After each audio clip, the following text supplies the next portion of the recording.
And we're back. And Mischa's been hard at work over here recalling her fears of childhood and teenagehood and adulthood. So what did you come up with? I just thought of something else, actually. But okay. That's good. Now I'm like, in childhood, when I was in 2nd or 3rd grade, I had a very, very close friend, Karen, who actually, she just came to our wedding. But I remember being on a long car trip. My grandparents lived about 4 hours away, and I imagined that she had died. And I went through all of the emotions. It was like the scariest thing in the world if my best friend, I don't know what, but it's like I convinced myself that something horrible had happened to her and all the loss that came with that.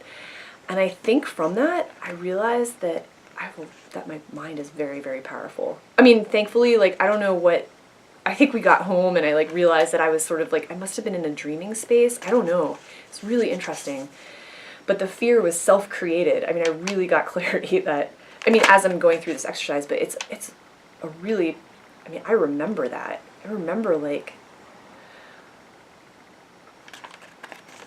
how devastating it was to imagine her gone. It was weird. It's weird. Mm-hmm. Mm-hmm. I think it might be the first time that I'd ever imagined somebody really important to me besides my parents, something happening to them. Mm-hmm. So yeah, it was and coming to grips with death. An existential topic for you? So. Yes, in the subconscious so of this. Probably 8. Yeah. Something like that. Because the age of imagination, as they call it, or the age of reason, is somewhere between 7 and 8, where that childhood piece of you fades and you're beginning to loss of innocence and come into another aspect of yourself. Wow, that's fascinating. Yeah, yeah. I don't know if that's really... Yes, this is a perfect example because the mind is very powerful. It's like a wild horse. If you let it go, it'll just control you. Oh, totally. And, mind control is about you managing your thoughts and your own mind and not letting it run loose. Because an interesting thing you said, this was all a story that I convinced myself. Yeah. I was crying. No one could hear. I was in the back seat, and I remember it was dark out, and watching the streetlights go by. Yeah, yeah. And isn't that what our fears are? They're the boogeymans in the dark, aren't they? And they're not real, but oh boy. I sure felt like it was real.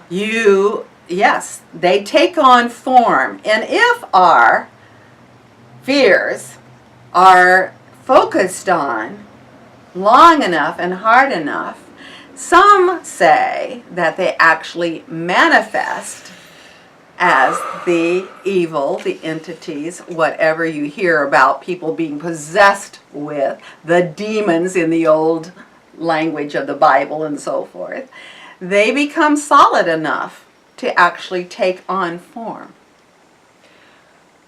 Oh my God, you just freaked me out because both of her parents passed away very young of cancer. I'm sure that I had nothing to do with that, but they're still Yes, yeah. That's truly just association at this point. But yeah. The point that your fears are seemingly real but illusionary. They're illusions. And I think Mark Twain, to add a little lightness to this, said something about half of the things that he imagined, never came to be. I'm paraphrasing. Most of what we worry about never happens. Right, exactly. So that's a good one. And out of that, a very good healing message of how strong that mind can be if we don't become conscious of what's going on and who's talking to us. Okay.